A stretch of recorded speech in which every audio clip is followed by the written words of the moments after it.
नमस्कार दोस्तों, मेरे YouTube चैनल हिंदी साहित्य संसार भाई गौरव सिंह में आप सभी लोगों का हार्दिक स्वागत एवं अभिनंदन है। दोस्तों, आप लोग मेरे चैनल को सब्सक्राइब और पढ़ने में अच्छा लगे तो अपने दोस्तों के बीच में शेयर भी करें। मैं आप लोगों का बहुत आभारी रहूँगा। दोस्तों, आज हमारी नई क्लास आरंभ होने जा रही है। इकाई 10 हिंदी साहित्य नेट जेआरएफ आत्मकथा जीवनी तथा अन्य गतिविधियाँ, जो आप लोगों के पाठ्यक्रम में लगा हुआ बहुत ही महत्वपूर्ण इकाई है। यहाँ से बहुत सारे प्रश्न नेट जेआरएफ की परीक्षा में बनाए जाते हैं। हमारा पहला अध्याय है माटी की मूर्तें, राम वृक्ष बेनीपुरी जी का रेखा चित्र है। तो इसके कुछ महत्वपूर्ण तथ्यों को मैं आप लोगों के समझ प्रस्तुत करने जा रहा हूँ। माटी की मूर्तें 12 रेखा चित्रों का संग्रह है। एक प्रश्न आप लोगों से यह बनाया जा सकता है कि माटी की मूर्तें रेखा चित्र में कितने संग्रह हैं, तो 12 रेखा चित्रों का संग्रह है। माटी की मूर्तें के प्रथम संस्करण में रजिया नामक रेखा चित्र नहीं था। कोट वाले प्रश्नों में बनाया जा सकता है कि माटी की मूर्ति के प्रथम संस्करण में रजिया नामक चित्र था, तो आपका यह प्रश्न क्या हो जाएगा? गलत है, नहीं था।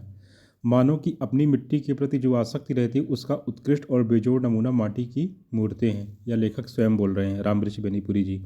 अपने ग्राम्य संस्कृति के प्रति प्रेम को प्रदर्शित करने के लिए ही बेनीपुरी ने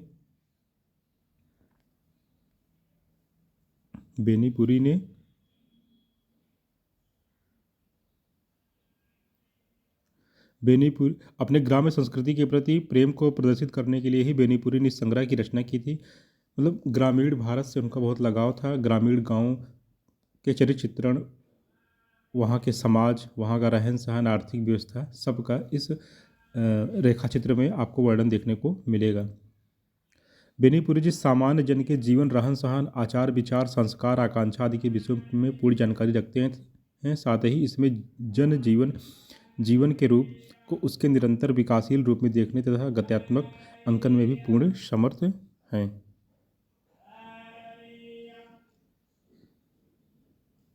माटी की मूर्तें हिंदी कथा साहित्य को एक सच्ची ग्रामीण दृष्टि प्रदान करती है और उसे भारतीय संस्कृति के विकासशील तत्वों से जोड़ने का प्रयास करती है।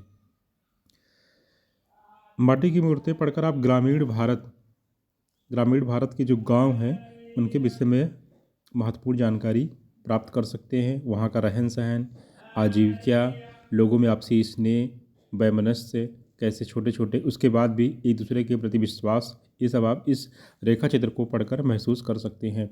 इसमें 12 रेखा चित्रों का वर्णन है। पहला रेखा चित्र कौन सा है? रजिया, एक निम्न वर्ग की बालिका चुड़िहारिन। बेनीपुरी जी के जीवन से जुड़ा ऐसा चरित्र जिसे उन्होंने बहुत बारीकी से बुना है। तो रजिया क्या थी? चुड़िहारिन थी। रजिया से एक ऐसा आदमी रिश्ता जो न दोस्ती के दायरे में आता है और न प्यार के दायरे में आता है। पवित्र निश्चल रिश्ता जो उनके साथ उनके बाल्यकाल से अंत तक जुड़ा रहता है। एक प्रश्न बनाया जा सकता है कि कौन सा एक ऐसा रेखा चित्र है जो उनके बाल्यकाल से लेकर अंत तक जुड़ा रहा, तो वह रजिया है। बलदेव सिंह एक पहलवान युवक का मार्मिक रेखा चित्र है।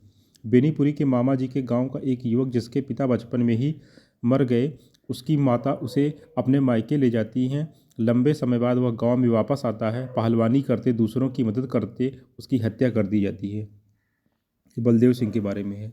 सरजू भैया बेनीपुरी जी के घर से सटा घर, जहां सरजू भैया नामक पात्र रहता है, जो शरीर से एकदम दुबला पतला है। शायद ही गांव में ऐसा कोई हो। अपने पिता की इकलौती संतान बेनीपुरी जी ने अपना छोटा भाई मानता है। सूदखोरी में सारा पैसा बर्बाद हो जाता है, दूसरों की सेवा में खुद को नहीं देखता। सरजू भैया भी एक महत्वपूर्ण चरित्र है। मंगर एक हलवाहा है। वह अत्यंत मेहनती होता है। उसके जैसा मेहनतकश हलवाहा पूरे गांव में कोई नहीं होता है। वह गरीब है लेकिन स्वभाव का रूखा लेकिन ईमानदार भी है। मंगर के चरित्र है। रूपा की आजी अत्यंत मार्मिक रेखा चित्र है। सबसे मार्मिक रेखा चित्र है इस रेखा चित्र संग्रह का। पूरे गांव में अंधविश्वास व्याप्त है। रूपा की माँ की मृत्यु के बाद उसकी आजी उसे पालती है। उसके विवाह के बाद उसके सास ससुर की मृत्यु हो जाती है। धीरे धीरे पूरा परिवार मृत्यु को प्राप्त हो जाता है, जिस कारण सब उसे डायन कहकर पुकारते हैं। रूपा की आजी को सब लोग डायन कहकर पुकारते हैं। इसी अंधविश्वास के चलते लोगों द्वारा मारे जाने पर वह कुएं में कूद जाती है और मर जाती है। देव एक महत्वपूर्ण चरित्र है। देव बेनीपुरी जी की बचपन के साथी का रेखा चित्र है जो निडर और बहादुर था। इस रेखा चित्र में कथा 1930 से 1932 को भी छूकर गुजरती है, जब बेनीपुरी जी पटना कैंप जेल में आज़ादी की जंग में शामिल होने पर बंद थे। बहुत वर्षों बाद देव से उनकी मुलाकात जेल में होती है और वह जान पाते हैं कि उनका बचपन का साथी भी नेता बनकर एक दल का नेतृत्व कर रहा है। एक ऐसा प्रश्न बनाया जा सकता है कि माटी की मूर्ति रेखा चित्र में बेनीपुरी जी को जेल में किससे मुलाकात हुआ था? तो देव। और किस जेल का वर्णन किया गया? पटना जेल का। तो ऐसे ही प्रश्न बनाए जाते हैं नेट जीआरएफ की परीक्षा में। बाल गोविंद भगत। बाल गोविंद भगत एक ऐसे व्यक्ति का रेखा चित्र है जो जात से तेली और कर्म से ब्राह्मण से भी उच्चासीन है, जिनकी उम्र 60 से ऊपर की है और उनके एक बेटा और बेटे की पत्नी है। वह कबीरदास जी को मानने वाला और संगीत प्रेमी है। माटी की मूर्ति रेखा चित्र में एक प्रश्न बनाया जा सकता है कि कौन कबीरदास जी को मानने वाला और संगीत प्रेमी था? तो बाल गोविंद भगत। उसके बेटे की मृत्यु हो जाने पर भी वह विचलित नहीं होता, सच्चे अर्थों में एक साधु है। भौजी। भौजी रेखा चित्र बेनीपुरी जी के स्वयं के घर की एक कथा है। उनके भैया की शादी के कट अनुभव से लेकर उनकी भाभी के साथ बीते हंसी ठिठोली भरे दिन, साथ ही कुछ कड़वे अनुभव और उन अनुभवों के बाद भी अपनेपन की गहरी आत्मीयता है। भौजी की मृत्यु के बाद उनके दोनों बच्चों का लालन पालन धर्म माँ बनकर उनकी पत्नी रानी करती हैं। तो भौजी एक चरित्र चित्रण है बहुत ही महत्वपूर्ण। परमेश्वर। परमेश्वर बेनीपुरी के गांव का ही एक ऐसा व्यक्ति है जिससे उनकी कोई गहरी निकटता तो नहीं, लेकिन जिसकी बीमारी की खबर सुनकर वह एक भी पल रुक नहीं पाते और शहर से गांव पहुंच जाते हैं। परमेश्वर में बहुत एव थे, उसने तरह तरह के नशे किए, यहाँ तक कि अपनी पत्नी की गहने तक बेचकर नशे में उड़ा दिए, पर गांव में किसी का बुरा नहीं किया। ये परमेश्वर का चरित्र चित्रण है। ऐसे बहुत से चरित्र आपको गांव में आज भी मिल जाएंगे। बैजू मामा। बैजू मामा एक ऐसे व्यक्ति का रेखा चित्र है जिससे बेनीपुरी जी की मुलाकात जेल में हुई। बैजू को हर कोई जेल में मामा ही कहता था। तो दो पात्र हो गए जेल में, एक बैजू मामा और एक देव। ये आप लोग याद रख सकते हैं। ये पूछा जा सकता है कि कौन से ऐसे दो पात्र हैं माटी की मूर्ति रेखा चित्र में जो जेल में गए थे? तो बैजू मामा और देव। वह लगभग 30 साल से जेल में चोरी की सज़ा काट रहा है। हर 1 या 2 साल में जेल से छूटता है और फिर चोरी कर जेल में पहुंच जाता है। उसने पहली बार बैल चुराया था और जेल के पेड़ पौधे सब उसके लगाए हुए थे। तो जेल में उन्होंने कुछ अच्छे कार्य भी किए थे। सुभान खां। सुभान खां भी बेनीपुरी जी की बचपन से जुड़ा चरित्र है जिसे उन्होंने सुभान दादा कहकर संबोधित किया है। सुभान खां एक राज थे, मतलब राजमिस्त्री थे, घर बनाया करते थे। जब कभी भी बेनीपुरी की दीवारों की मरम्मत करनी होती थी तो सुभान दादा को ही बुलाया जाता था। उनकी सफ़ेद दाढ़ी और छोटे बेनीपुरी को बहुत भाती थी। देश के बंटवारे से पहले सब एक दूजे के साथ मिलकर रहते हैं। मंदिर का निर्माण सुभान दादा ने किया था। उन्होंने ही एक मस्जिद बनवाई थी। जब गांव में सांप्रदायिक दंगे भड़के और मुसलमानों ने गाय काटने की बात की तो सुभान दादा ने ऐसा नहीं करने दिया और मस्जिद की सीढ़ियों पर बैठे रहे। उधर बेनीपुरी की मामा ने हिंदुओं को रोक लिया था। तो यहाँ पर सांप्रदायिक दंगों को कौन रोकता है? सुभान खां। सब महत्वपूर्ण चरित्र हैं। 12 रेखा चरित्र हैं, सबको ध्यान में रखिए किसने क्या किया है। 12वां चरित्र है बुधिया का। सबसे पूछा जा सकता है कि सबसे अंतिम रेखा चित्र कौन है माटी की मूर्ति में? तो बुधिया। बुधिया रेखा चित्र भी मन पर अपनी छाप छोड़ने वाला रेखा चित्र है। रेखा चित्र का प्रारंभ 8 साल की बुधिया की पड़िया के चमेली के बेल और फूल खाने से होता है। अगली मुलाकात जब होती है तब बुधिया जवान हो चुकी होती है, उसका शरीर गड़ चुका होता है। बेनीपुरी का मित्र उन्हें बताता है कि गांव का हर युवा उसका दीवाना है। तीसरी मुलाकात में बहुत कुछ बदल चुका होता है। बेनीपुरी के खेत में गेहूं की कटनी हो रही हो और एक अधेड़ औरत अपने 4-5 बच्चों के साथ खेत में काम कर रही है। उसके वस्त्र इधर उधर हो रहे हैं, वह कोई और नहीं बुधिया है। इसमें यह अंकन किया गया है कि मतलब बाल उम्र में विवाह भी हो जाता था, जिससे कि कम उम्र में बच्चे पैदा हो जाते थे और महिलाओं का जो हालत थी ख़राब हो जाती थी। कथन: मैं मुसलमान हूँ, कभी अल्लाह को नहीं भूला हूँ। मैं मुसलमानों की हैसियत से कहता हूँ कि मैं गाय की कुर्बानी ना होने दूंगा, ना होने दूंगा। यह किसका कथन है? सुभान खां का कथन है। और हमारा दूसरा रेखा चित्र है ठकुरी बाबा महादेवी वर्मा का। 1945 में प्रकाशित स्मृति की रेखाएं में संकलित है। एक प्रश्न यह बनाया जा सकता है कि ठकुरी बाबा किस संग्रह में संकलित है? तो स्मृति की रेखाएं 1945। स्मृति की रेखाएं में भक्तिन, चीनी फेरी वाला, रंगिया धनिया, मुन्नी की माँ, ठकुरी बाबा, बैरेठन गुंगिया रेखा चित्र संकलित है। स्मृति की रेखाएं में और भी महादेवी वर्मा जी के रेखा चित्र है, जैसे भक्तिन है, चीनी फेरी वाला है, रंगिया धनिया, मुन्नी की माँ, ठकुरी बाबा, बैरेठन गुंगिया इत्यादि। ठकुरी बाबा रेखा चित्र एक मर्म स्पर्शी रचना है। महादेवी जी कि ठकुरी बाबा से भेंट प्रयाग में उनके कल्पवास के दौरान हुई। ठकुरी बाबा से महादेवी वर्मा जी की मुलाकात कहाँ पर हुआ था? तो प्रयागराज में जो माघ मेला लगता है वहाँ पर। इसमें ठकुरी बाबा का व्यक्तित्व, कवि का असली स्थान, काव्यानंद की प्राप्ति, देहाती कवि का जीवन चित्र खींचा गया है। ठकुरी बाबा का चरित्र उस ग्रामीण वर्ग का प्रतिनिधित्व करता है जिसे रसिया, बिरहा गाने, आल्हा या आलाप या नौटंकी आदि में भाग लेकर तरह तरह के सॉन्ग रचने के कारण समाज में हे दृष्टि से देखा जाता है। उस समय के सामाजिक ढांचे का भी यहाँ पर वर्णन किया गया ठकुरी बाबा के माध्यम से। परंतु लेखिका महादेवी वर्मा के मन को ठकुरी बाबा की यही सहजता व निश्चलता भा जाती है। ग्रामीण भारत का प्रतिनिधित्व करने वाले ठकुरी की यही सरल सहज स्वाभाविक प्रवृत्ति ही लेखिका को आकर्षित करती है। महादेवी जी कहती हैं कि ठकुरी बाबा के चरित्र में उदारता व आतिथ्य भाव कूट कूट कर भरा है। वह सबको अपना अतिथि बनाने को आतुर रहते हैं। वह किसी दूसरे के घर जाते हैं तो दूसरे के घर का अन्न खाकर बदले में कुछ देने की परंपरा का निर्वहन करने का सरल सहज स्वभाव उनके अंदर है। इसलिए वो अपनी गठरी में खाने पीने का सामान लेकर चलते हैं। कल्पवास में वस्तुओं के विनिमय अर्थात अपनी अपनी आवश्यकता अनुसार एक दूसरे से वस्तुओं के आदान प्रदान की परंपरा रही है। लोगों से वस्तुओं के विनिमय अर्थात आदान प्रदान वो सरल व सीधे हैं और ये नहीं देखते कि लोगों ने उनसे क्या लेकर बदले में क्या दिया। मतलब उनका स्वभाव बहुत ही सहज है, सरल है, निश्चल प्रवृत्ति के व्यक्ति थे, प्रकृति थी उनकी। वह सहज सरल प्रवृत्ति के निश्चल व्यक्ति हैं। अब हमारा तीसरा अध्याय है क्या भूलूं क्या याद करूं, हरिवंश राय बच्चन की आत्मकथा का पहला भाग है। क्या भूलूं क्या याद करूं हरिवंश राय बच्चन की आत्मकथा का प्रथम भाग है। इनकी आत्मकथा 4 भागों में विभक्त है। क्या भूलूं क्या याद करूं 1969, नीड़ का निर्माण फिर से 1970, बसेरे से दूर 1977, 10 द्वार से सोपान तक 1985। दिसंबर 2023 नेट जेआरएफ की परीक्षा में सम्मिलित करने के लिए एक प्रश्न आया था। इनकी 4 भागों में जो उन्होंने आत्मकथा लिखा कि पहले से बात के क्रम में।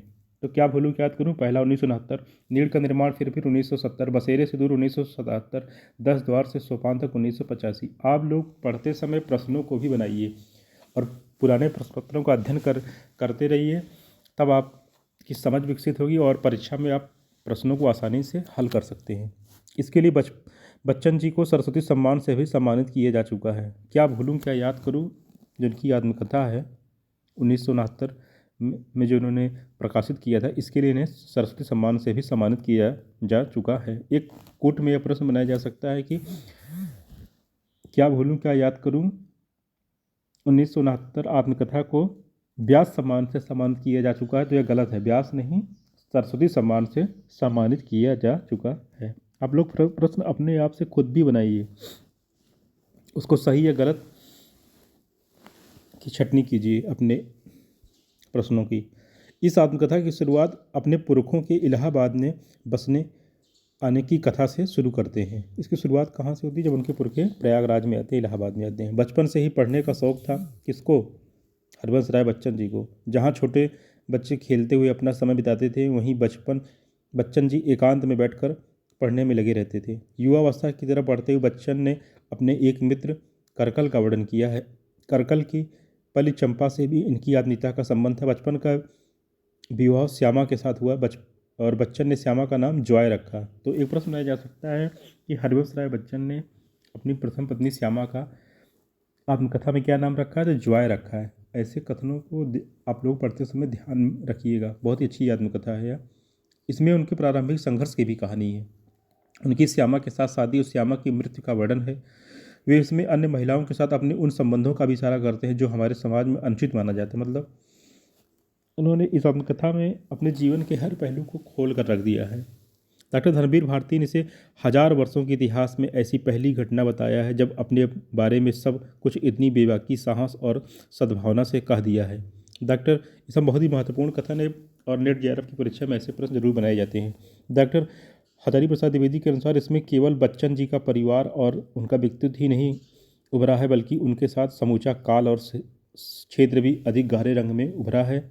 डॉक्टर सुमंगल सिंह सुमन की राय में ऐसी अभिव्यक्तियाँ नई पीढ़ी के लिए पाठ्य बन सकेंगी, इसी में उनकी सार्थकता भी है। तो 3 महत्वपूर्ण कथन है, एक बच्चन जी का है, एक धर्मवीर भारती जी का है, एक हजारी प्रसाद द्विवेदी जी का है और डॉक्टर सुमंगल सिंह सुमन। तो तीनों कथनों को आप लोग महत्वपूर्ण है ध्यान में रखिएगा और भी इसका विस्तृत अध्ययन कीजिए। यहाँ तो मैं एक आप लोगों के समझ सूक्ष्म परिचर्चा प्रकाशित कर रहा हूँ।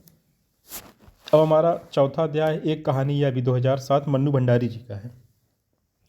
इस पुस्तक में मन्नू जी ने अपने भावनात्मक और सांसारिक जीवन के विभिन्न पहलुओं पर प्रकाश डाला जो उनकी रचना यात्रा में निर्णायक रहे। यह भी आत्मकथा ही का ही रूप है, एक कहानी यह भी। इस पुस्तक को पढ़ना एक ऐसी कथा यात्रा है जिसमें एक तरफ ख्याति प्राप्त लेखक की जीवन संगनी होने का रोमांच शामिल है, तो दूसरी तरफ एक जिद्दी पति की पत्नी होने का संघर्ष भी। एक तरफ लेखक की ज़रूरतों को पूरा करने की जद्दोजहद, तो दूसरी तरफ घर संभालने का दायित्व भी। एक तरफ आम आदमी की तरह जीने की चाह है, तो दूसरी तरफ उपलब्धियों की लालसा भी है। ऐसे विरोधाभासों के बीच गुजरती जिंदगी का लेखा जोखा बहुत ही ईमानदारी पूर्वक मन्नू जी ने इस पुस्तक में प्रस्तुत किया है।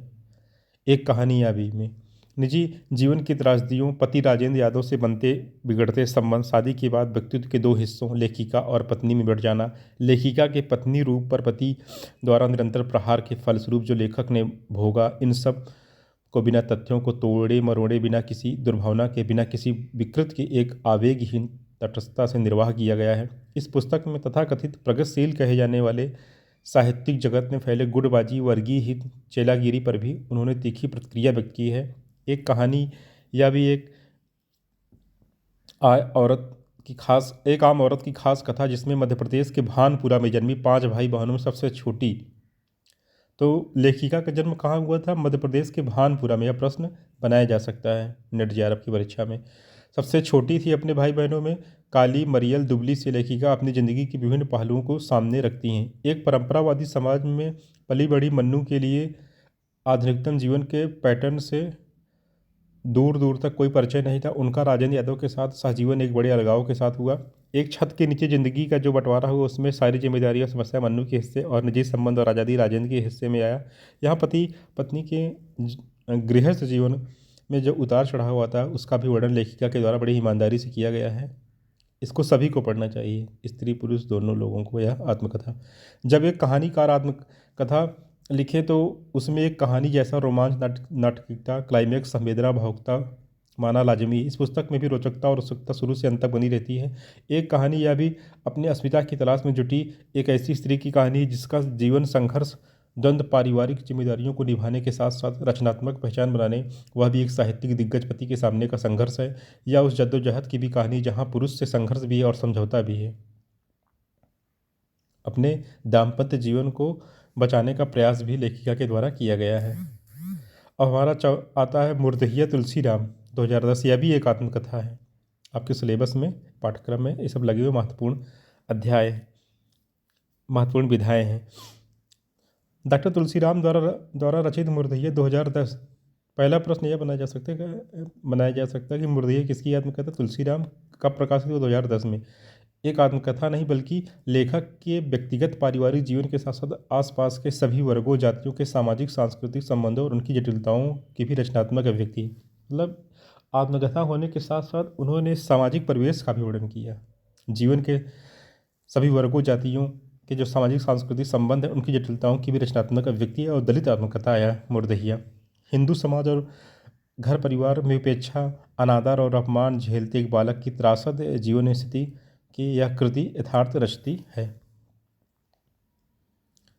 हिंदू सामाजिक व्यवस्था में व्याप्त जातिगत भेदभाव, अपमान, उत्पीड़न, घृणा, धार्मिक जड़ता, कर्मकांड, अंधविश्वास और विद्रूप परंपराओं की बारीक परतें को मुर्दहिया उखाड़ती है।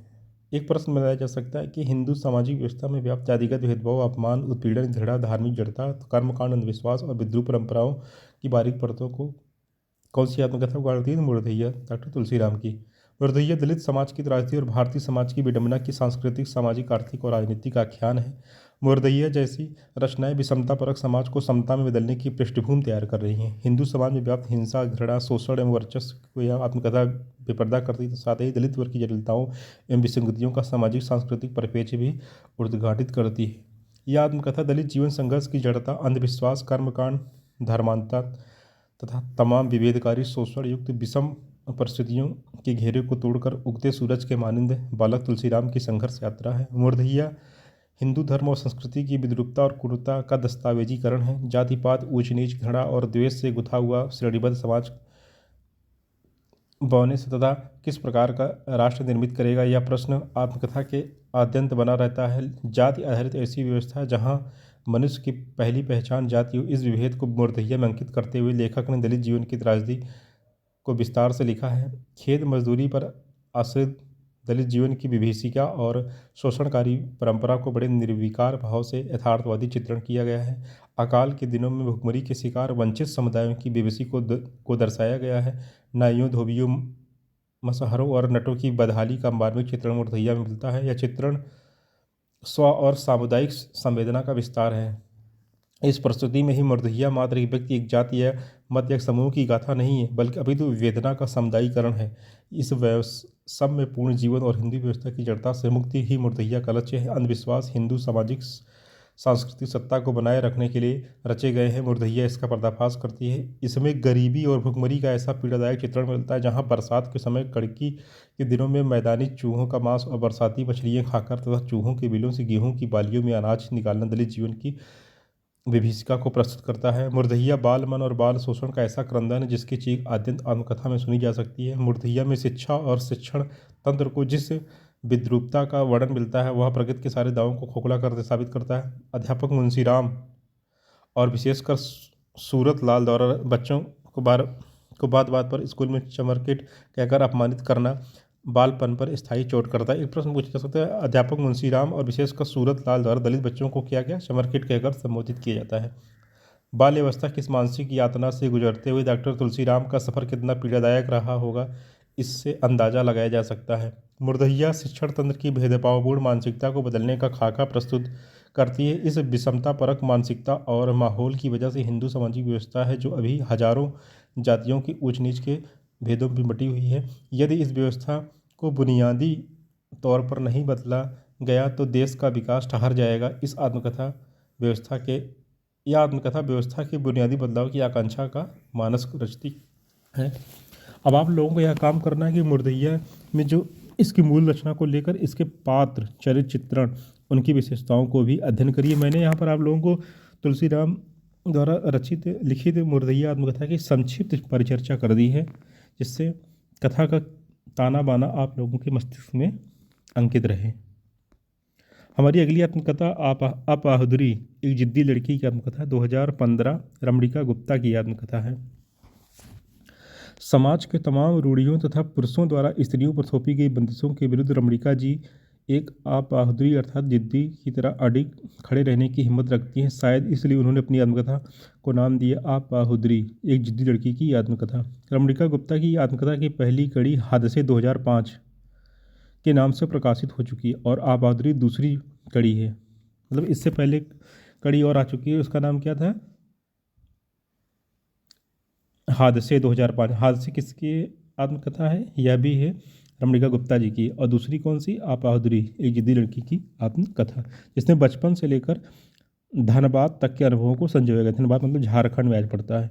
अपाहुदरी में वह अनेक पारिवारिक रिश्तों की छानबीन करती है। माता पिता, नाना नानी, चाचा तथा बुआ, भाई भाभी, यहाँ तक कि नाना मौसी के रिश्ते के बीच वह उस समय के रिश्तों के खुलासे करती हुए कहती है कि मैंने उचित अनुचित की चिंता नहीं की, मैंने तो कसौटियाँ ही बदल दी थी।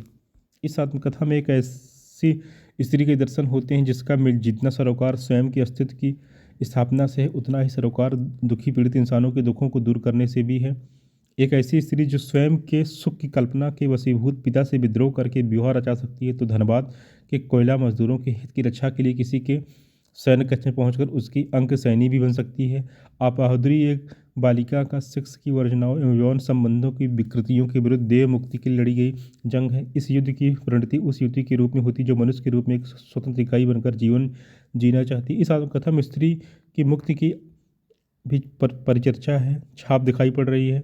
अपाहुदरी सच्चाई का एक आईना, हमारे परिवार की, हमारे परिवेश की, हमारे समाज की, कई बार हमारी खुद की सच्चाइयाँ होती जिन्हें हम या तो देखना नहीं चाहते या फिर दिखाना नहीं चाहते। मगर सत्य हमेशा से हमारे जीवन का अहम अंग रहा है, चाहे वह कितना ही विभत्स, घिनौना या विकृत हो। जिए गए जीवन का वह यथार्थ है जो भले ही अश्लील, घिनौना या विकृत हो, पर होता तो यथार्थ की कृति को भी बयान किया है रमणिका गुप्ता ने अपनी आत्मकथा में अपाहुदरी में। अपाहुदरी आत्मकथा साहसिकता की मिसाल है, जिसके कारण लेखिका के परिवेश रिश्तों पर प्रश्न भी उठ खड़े हुए हैं। रमणिका जी का व्यक्तित्व पूरी तरह बेबाक और पारदर्शी रहा, इसलिए उन्होंने अपने पारिवारिक संबंधों के रहस्यों को भी उजागर करने में झिझक नहीं दिखाई है, जो उनके परिवार की मान प्रतिष्ठा को कटघरे में खड़ा कर सकती थी। बचपन से लेकर अब तक वह एक ऐसी लेखिका रही हैं जो भारतीय समाज की जटिल पारिवारिकता सामाजिकता के बीच फल फूल रहे ताकतवर पितृसत्ता को लगातार चुनौती देती रही हों, चाहे इन कठिन राहों पर अकेले चलना पड़ा हो। आपाहुदरी आत्मकथा, जो कि बहुत कुछ कथात्मक शैली में लिखी गई है, इसमें उन्होंने अपने अपने परिवार जनों से विभिन्न लोगों के व्यक्तित्व और को मनोवैज्ञानिक ढंग से परखने की चेष्टा की है, जिसमें वो काफ़ी सफल भी हुई हैं। आपाहुदरी पढ़ने के पश्चात हमें रियासतों की नई नग्न सच्चाइयों का पता चलता है, जिससे हमें ज्ञान हो पाया कि ऊंची ठाट-बाट, शान शौकत, ऐशो आराम, रुतबा जो राजा महाराजाओं की पहचान थी, इन सब के पीछे कितना चारित्रिक खोखलापन है। आपाहुदरी केवल एक महिला की आप बीती नहीं है, बल्कि यह एक तरह का ऐतिहासिक दस्तावेज है हर उन कुप्रथाओं, विकृतियों एवं ज्यादतियों का जो उस समय पैदा हुई, जो स्त्रियों खासकर सामंती अभिजात्य वर्ग में पैदा हुई, जो झेलना सहना पड़ा। लेखिका ने पंजाब की सबसे घृणित प्रथा कुड़ी मार प्रथा का जिक्र किया है। एक प्रश्न बनाया जा सकता है आप लोगों के बीच में, नेट जेआरएफ की परीक्षा में आ सकता है कि किस आत्मकथा में कुड़ी मार प्रथा का जिक्र किया गया, तो आपाहुदरी। और किसकी आत्मकथा? रमणिका गुप्ता की। यह प्रथा पंजाब और यह प्रथा कहाँ प्रचलित थी? पंजाब के सबसे सम्माननीय एवं श्रेष्ठ समझे जाने वाले गुरु परिवार में होता था कुड़ी मार प्रथा। तत्कालीन समाज में जाति पात और छुआछूत का कितना बोलबाला था, इन सब विसंगतियों पर प्रकाश डालने के लिए उन्होंने कई उदाहरण भी दिए हैं, उनके दृष्टांतों से पता लगता है। तो आप लोगों को यह आत्मकथा जरूर पढ़ना चाहिए, क्योंकि अब परीक्षाओं का ट्रेंड बदल रहा है, प्रश्नों की प्रकृति बदल रही है। अब मूल रचनाओं को पढ़ना बहुत ही आवश्यक हो गया। मैंने यहाँ पर आप संक्षिप्त चर्चा पर चर्चा इस आत्मकथा की आप लोगों के समझ प्रस्तुत कर दिया है। अब नेक्स्ट है, अगला है प्रेमचंद घर में जीवनी है, शिरानी देवी के द्वारा रचित है, प्रेमचंद जी के ऊपर है। शिरानी देवी ने प्रेमचंद घर में नाम से प्रेमचंद की जीवनी लिखी और उनके व्यक्तित्व के उस हिस्से को उजागर किए जिससे लोग अनभिज्ञ थे, अनजान थे। ऐसा नहीं है कि प्रेमचंद की जीवनी किसी और ने लिखी ही नहीं, उनके बेटे ने कलम का सिपाही अमृत राय पिता की जीवनी लिखी। कई अन्य साहित्यकारों ने भी इसी दिशा में प्रयास किए। कलम का सिपाही किसने लिखा? उनके पुत्र अमृत राय ने। कई अन्य साहित्यकारों ने भी दिशा में प्रयास किए, लेकिन वो सारा लेखन सुनी सुनाई घटनाओं पर आधारित था, जिसमें लेखकों की खुद की भी थोड़ी बहुत कल्पनाएं शामिल होती थी। शिरानी देवी द्वारा लिखी गई इस जीवनी में हर घटना खरे सोने की तरह, क्योंकि उन्होंने खुद उन पलों को जिया और उन्हें महसूस किया है। इस जीवनी में उनके बचपन से लेकर अंतिम दिनों तक की 88 घटनाओं का वर्णन मिलता है। प्रेमचंद घर में शिरानी देवी ने कितनी घटनाओं का वर्णन किया प्रेमचंद जी के जीवन से? 88 घटनाओं का। यह प्रश्न बनाया जा सकता है। प्रेमचंद के व्यक्तित्व की साफगोई को जिस तरह से उनकी पत्नी ने बयान किया है, वह हिंदी प्रेमियों के लिए पठनीय है। वो एक महान साहित्यकार थे, यह बात साहित्य प्रेमियों से छिपी नहीं है। साथ ही उनकी सहृदयता से भी लोग वाकिफ थे, लेकिन बहुत कम लोग ही ये भी जानते होंगे कि साहित्य से इतर वे एक संवेदनशील पति थे जो स्त्री पुरुष समानता के पक्षधर थे। प्रेमचंद ने अपनी पत्नी को हमेशा प्रेरित किया कि वे लिखे और सामाजिक कार्यों में भी बढ़ चढ़कर हिस्सा लें। अपनी पत्नी के प्रति उनके मन में अगाध प्रेम और सम्मान था। शिरानी देवी ने उनके साथ बिताए जीवन के उन सुनहरे पलों को जिस सहज संवेदना के साथ लिखा है, उसे शायद ही अन्य साहित्यकार लिख पाता, क्योंकि उनके लेखन में भावनाओं का कहीं अभाव नहीं है और ना ही उसके प्रवाह में ही कोई कमी नज़र आती है। जीवन के अंतिम क्षणों में उन्होंने साहित्य रचना का साथ नहीं छोड़ा और पत्नी के प्रति उनका लगाव और भी बढ़ गया। शिरानी देवी को इस बात का मलाल हमेशा रह गया कि वे अपने पति की महानता को उनके मरणोपरांत समझ पाई। प्रेमचंद की मृत्यु के बाद शिरानी देवी का वह विलाप हृदय को छू लेता है। जब तक जो चीज़ हमारे पास रहती है तब तक हमें उसकी कद्र नहीं होती, लेकिन वो हमसे ओझल हो जाए तो हमारा मन पछताता रहता है। फिर हमारे पास दुखी होने के अलावा और कोई विकल्प नहीं बचता। इस जीवनी को पढ़कर साहित्य प्रेमी प्रेमचंद जी को केवल एक साहित्यकार के रूप में नहीं, बल्कि उनके संपूर्ण व्यक्तित्व को जान पाएंगे। अगर प्रेमचंद को जानना, समझना, उनका व्यक्तित्व, उनका लेखी की दृष्टिकोण कैसा था, तो आप लोगों को यह जीवनी जरूर पढ़नी चाहिए। फिर हमारी नेक्स्ट अगला अध्याय है, जीवनी है आवारा मसीहा 1974 विष्णु प्रभाकर जी के द्वारा रचित है, लिखित है। आवारा मसीहा नाम से बंगाल के बेजोड़ कथाकार शरत चंद्र चट्टोपाध्याय की जीवनी लिखकर विष्णु प्रभाकर जी ने हिंदी और बांग्ला साहित्य के बीच ऐसे सेतु का निर्माण किया जो समूचे राष्ट्र की रागात्मक एकता का प्रतीक है। इस पुस्तक की सामग्री के तीन प्रमुख स्रोत रहे हैं। एक तो उन व्यक्तियों से साक्षात्कार जो किसी न किसी रूप में शरद बाबू से संबंधित रहे हैं, दूसरे उनके समकालीन मित्रों के लेख संस्मरण और तीसरे उनकी अपनी रचनाओं में इधर उधर बिखरे हुए स्थल और प्रसंग जिनका उनके जीवन से सीधा साधा संबंध रहा है। अगर आप लोगों को भी किसी की जीवनी लिखनी है, अपने मित्र की, अपने पिताजी की या किसी के भी, तो आप लोगों को एक महत्वपूर्ण आयाम यहाँ से देख मिल जाएगा। सबसे पहले तो उन व्यक्तियों से साक्षात्कार करना है आप लोगों को जो उस व्यक्ति से संबंधित रहे हों। दूसरा उनके समकालीन मित्रों के लेख संस्मरण और तीसरे उनकी रचनाओं में, अगर उन्होंने कोई रचना किया है, कुछ लिखा है, पढ़ा है, तब आप लोग मतलब जीवनी लिखने के लिए इन तीन आयामों से आपको गुजरना ही पड़ेगा होगा। आवारा मसीहा में आई कोई घटना प्रभाकर जी की कल्पित नहीं है। प्रथम पुरुष के रूप में शरद के मुख से जो कुछ उन्होंने कहलवाया वह सब उनके उन मित्रों के संस्मरणों से लिया है जो उनके साथी रहे हैं। शरद की संपूर्ण जीवनी को प्रभाकर जी ने तीन पर्वों या तीन भागों में विभक्त किया है। तो दिशाहारा, दिशा की खो, दिशांत, ये क्रम भी परीक्षा में पूछा जा सकता है, बनाया जा सकता है। दिशाहारा यह प्रथम पर्व है। इसके अंतर्गत विदा का दर्द, भागलपुर में कठोर अनुशासन, राजू उर्फ इंद्रनाथ से परिचय, वंश का गौरव, एक प्रेम प्लवित आत्मा, नाना परिवार से विद्रोह, भूख, निर्देश यात्रा, जीवन बंधन से निकला विष, लक्ष्यहीन प्रवास की ओर, ये सब यहाँ से मिला है। दिशाहारा में इतने चीज़ों का वर्णन किया गया है। राजू उर्फ इंद्रनाथ इनका मित्र था। तो किस खंड में जिक्र है राजू का? दिशाहारा में। दिशा की खोज, इस द्वितीय पर्व में शरद के लेखन विकास के प्रेरणा के स्रोत, रचनाओं की पृष्ठभूमि और पात्रों में समरसता। रंगून प्रवास, दिशा की खोज में ही रंगून प्रवास गए थे। गृह त्याग, सृजन का आवेग, चरित्रहीन आरोप भी इन पर लगाया जाता है। और श्रीकांत की चर्चा भी इन्होंने यहाँ पर की है।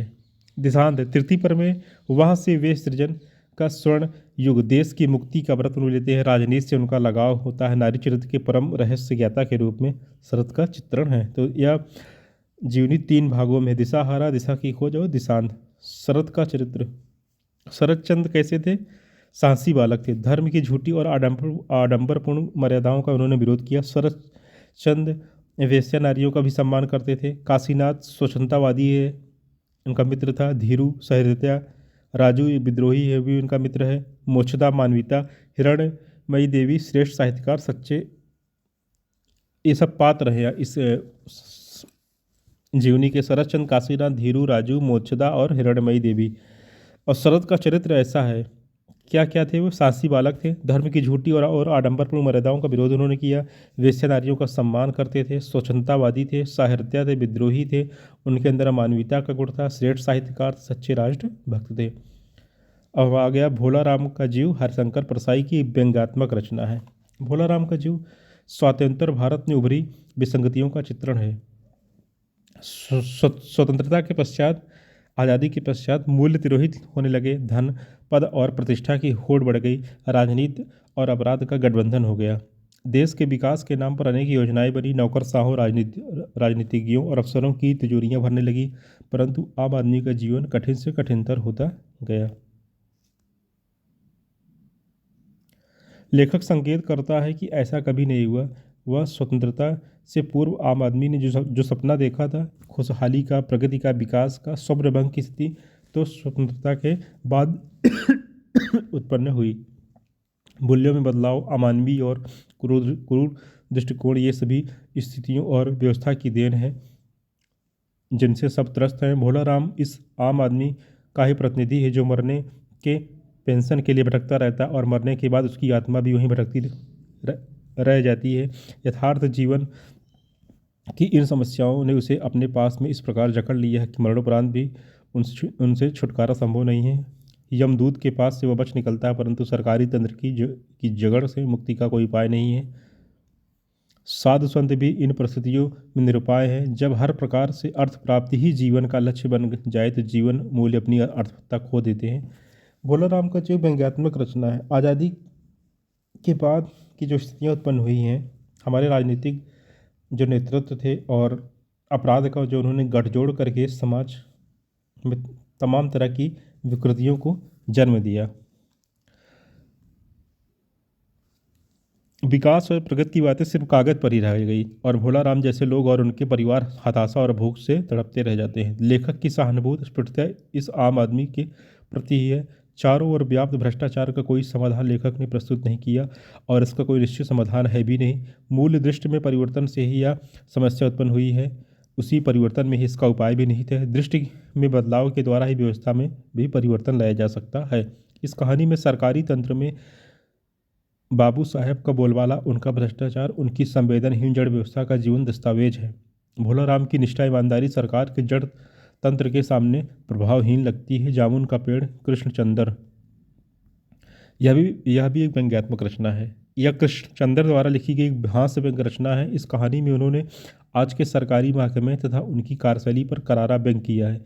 यह कहानी साफ कर करती है कि कैसे एक छोटे से छोटे काम के लिए हम दफ्तर में से दफ्तर, डिपार्टमेंट से डिपार्टमेंट घूमते रहते हैं, फिर भी हमारा काम होने की उम्मीद नहीं होती। यह कहानी सरकारी विभागों की लाल फीताशाही का पर्दाफाश करती है। सरकारी कर्मचारियों और अधिकारियों में फैली अकर्मण्यता पर भी करारा व्यंग किया गया है। हर विभाग अपनी जिम्मेदारी को दूसरे विभाग पर तरह तरह के बहाने बनाकर डाल देता है। फाइल एक विभाग से दूसरे विभाग तक घूमती रहती, किंतु परिणाम कुछ नहीं निकलता। पेड़ के नीचे दबा आदमी प्राण रक्षा के लिए मृत्यु से जूझता हुआ अंततः मारा जाता है।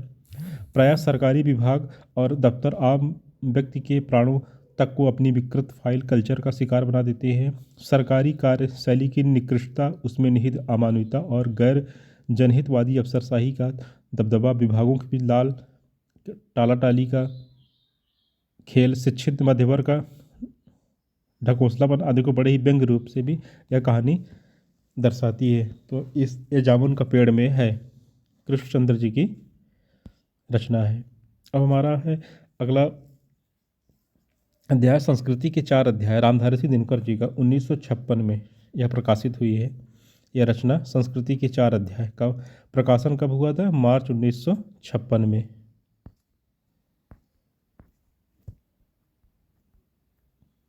यह भारत के संपूर्ण इतिहास को 4 खंडों में बांटकर लिखने का अद्वितीय प्रयास किया गया है। तो संस्कृति के 4 अध्याय में कितने अध्याय हैं? 4 अध्याय हैं। आप लोग ध्यान रखिएगा। इस किताब की प्रस्तावना पहले प्रधानमंत्री जवाहरलाल नेहरू ने लिखी। तो संस्कृति के 4 अध्याय की प्रस्तावना किसने लिखा था? पंडित जवाहरलाल नेहरू ने। दिनकर की इस पुस्तक में हम 4 क्रांतियों का इतिहास देखेंगे। इसके पहले अध्याय में 3 प्रकरण हैं। पहले अध्याय में आप लोगों को ध्यान रखना कि पूछा जा सकता है कि संस्कृति के 4 अध्याय के पहले अध्याय में कितने प्रकरण हैं? 3। दूसरे में 7 प्रकरण हैं, तीसरे में 12 और चौथे में 17 प्रकरण हैं। तो प्रथम अध्याय में क्या अंकन किया गया है? भारतीय जनता की रचना और हिंदू संस्कृति का आविर्भाव। यह प्रश्न बनाया जा सकता है कि प्रथम अध्याय में किसका वर्णन किया गया है? भारतीय जनता की रचना और हिंदू संस्कृति का आविर्भाव। द्वितीय अध्याय में प्राचीन हिंदू से विद्रोह। तृतीय अध्याय में हिंदू संस्कृति और इस्लाम।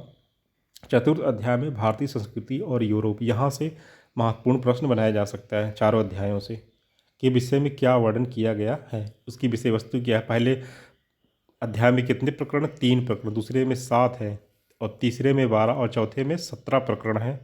4 अध्यायों में क्या वर्णन किया गया मैंने आपको बता दिया। इसकी प्रस्तावना पंडित जवाहरलाल नेहरू ने लिखी। संस्कृति के 4 अध्याय 4 खंडों में विभाजित है। यह भारतीय संस्कृति का सर्वेक्षण है जिसके लिए दिनकर जी को 1959 से साहित्य अकादमी पुरस्कार से भी सम्मानित किया गया। बहुत ही महत्वपूर्ण पुस्तक है और रामधारी सिंह दिनकर जी को 1959 में साहित्य अकादमी पुरस्कार भी इस रचना पर उनको मिला। पहली क्रांति तब हुई जब आर्य भारतवर्ष में आए। इस चौथे मतलब 4 अध्यायों की बात हो रही है। जब प्रथम अध्याय भारतीय जनता की रचना और हिंदू संस्कृति का आविर्भाव। पहली क्रांति तब हुई जब आर्य भारतवर्ष में आए अथवा जब भारतवर्ष में उनका आर्योत्तर जातियों से संपर्क हुआ। आर्यों ने आर्योत्तर जातियों से मिलकर जिस समाज की रचना की वही आर्य अथवा हिंदुओं का बुनियादी समाज हुआ और आर्य तथा आर्यत्तर संस्कृतियों के मिलन से जो संस्कृति उत्पन्न हुई वही भारत की बुनियादी संस्कृति बनी।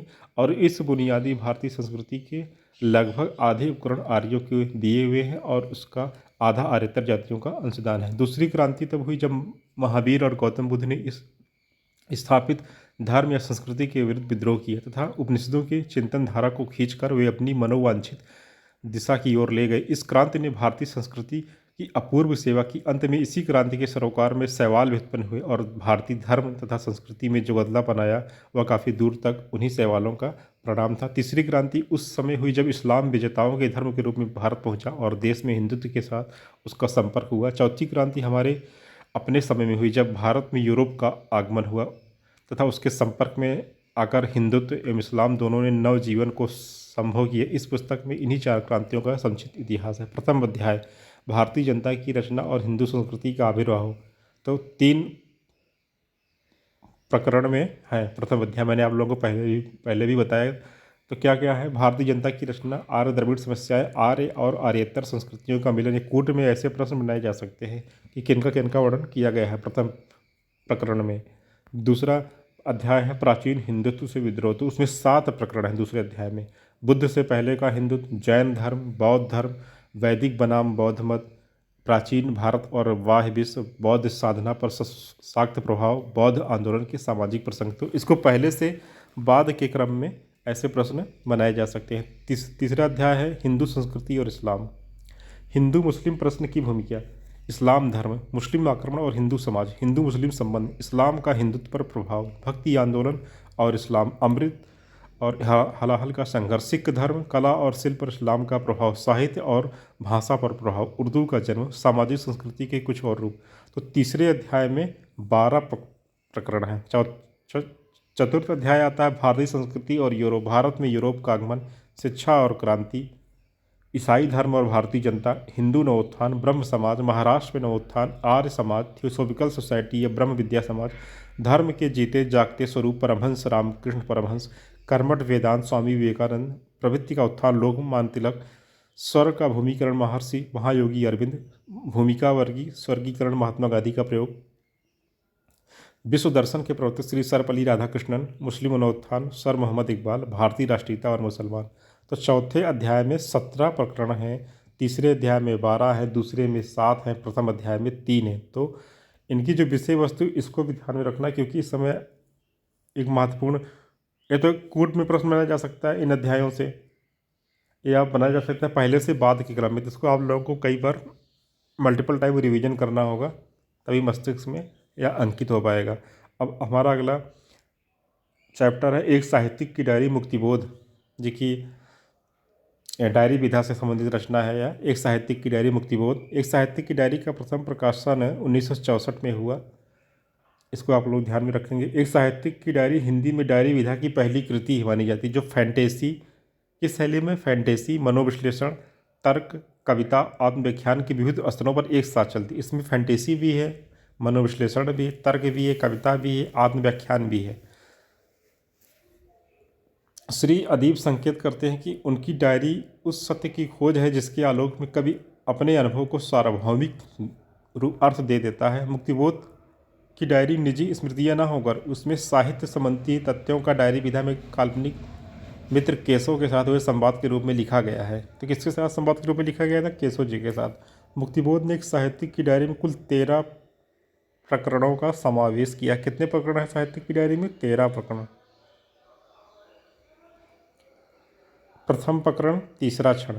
मुक्तिबोध ने कला के 3 क्षण माने हैं। कला, पहला क्षण जीवन का उत्कृष्ट और तीव्र अनुभव क्षण है। दूसरा क्षण इस अनुभव का अपने कसकते तुकते हुए मूल्यों से पृथक हो जाना और एक ऐसी फैंटेसी का रूप धारण कर लेना मानो फैंटेसी अपनी आंखों के सामने खड़ी। तीसरा क्षण है फैंटेसी के शब्दबद्ध होने की प्रक्रिया का आरंभ और प्रक्रिया की परिपूर्ण व्यवस्था तक की गतिमानता। ये प्रथम प्रकरण, तीसरा क्षण। दूसरा प्रकरण है एक लंबी कविता का अंत। इस प्रकरण को देखा जाए तो यह विचारों का जनक निबंध है। इसमें मौलिकता, अस्पष्टता और सावगोई के कारण मुक्तिबोध के विचार प्रभावी रूप से सामने आए हैं।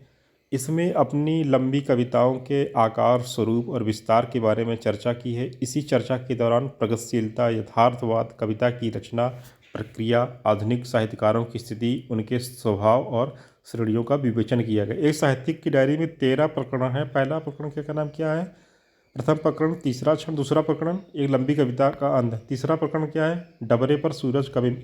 इसमें मुक्तिबोध ने व्यंग्य शैली के दर्शन दिए हैं। इसमें मध्यवर्गीय संस्कारों वाली बुद्धिजीवी की मानसिकता पर व्यंग किया गया। चौथा प्रकरण है हाशिए पर नोट्स। इसके अंतर्गत मुक्तिबोध ने एक आलोचक की तटस्थता पर जोर देते हुए कहा कि आलोचक को निष्पक्ष भाव से आलोचना करनी चाहिए। पांचवा प्रकरण है सड़क से सड़क को लेकर एक बातचीत। इसमें मुक्तिबोध निम्न वर्ग के काव्य को भी पत्रिकाओं में प्रकाशित करने पर जोर देते हैं। छठा प्रकरण है एक मित्र की पत्नी का प्रश्न चिन्ह। इसके अंतर्गत मुक्तिबोध ने व्यक्तित्व का विश्लेषण किया है। यह विश्लेषण संवाद शैली से हुआ है। मुक्तिबोध की लंबी लंबी बहसें सिर्फ उनके व्यक्तित्व को ही प्रतिष्ठित नहीं करती बल्कि उनके मित्रों को भी पूर्ण व्यक्तित्व प्रदान करते हुए पाठकों के सामने उजागर करती है। यह व्यक्तित्व विश्लेषण करके मित्रों के क्रियाकलापों और विशेषताओं के माध्यम से उजागर हुआ। एक मित्र की पत्नी का प्रश्न चिन्ह। फिर प्रकरण है हमारा एक नए की जन्म कुंडली 1 और 2। इस अध्याय के अंतर्गत मुक्तिबोध ने जीवन के संवेदनात्मक ज्ञान को एक मूल्य के रूप में स्थापित किया है। साथ ही अपने मित्र के राजनीति में उतरने के प्रसंग को लेकर राजनीति की निंदा की और समाज तथा परिवार का समर्थन किया है। वीरकर इसके अंतर्गत मुक्तिबोध वीरकर के माध्यम से जीवन के तत्वों की महत्ता को समझने का प्रयत्न कर किया है। उनका कहना है कि साहित्य का विकास तभी संभव है जब समाज का विकास हो, देश का विकास हो, विशेष रूप से मानव का विकास हो, मनुष्य का विकास हो, समग्र का विकास हो। विशिष्ट और अद्वितीय। इस प्रकरण में मुक्तिबोध ने जन साधारण के जीवन सत्य को उजागर किया है। साथ ही इसी जीवन सत्य की उपेक्षा करने वाले साहित्यिक मान्यताओं की निंदा की। इस संदर्भ में नई कहानी और नई कविता पर भी व्यंग करते हैं। एक प्रश्न बनाया जा सकता है कि किस प्रकरण में मुक्तिबोध जी ने नई कहानी और नई कविता पर व्यंग किया है। विशिष्ट और अद्वितीय प्रकरण में। कुटुयान और काव्य रूप। इसके अंतर्गत मुक्तिबोध ने प्रेम कथा के माध्यम से वास्तविक जीवन और लेखक को वास्तविक मानसिकता का अवलोकन करते हुए निर्मम निष्कर्ष प्रस्तुत किए हैं। साथ ही साथ मुक्तिबोध ने साहित्य में जीवन मूल्य और आदर्शों को भी स्थापित किया है। कलाकार की व्यक्तिगत ईमानदारी।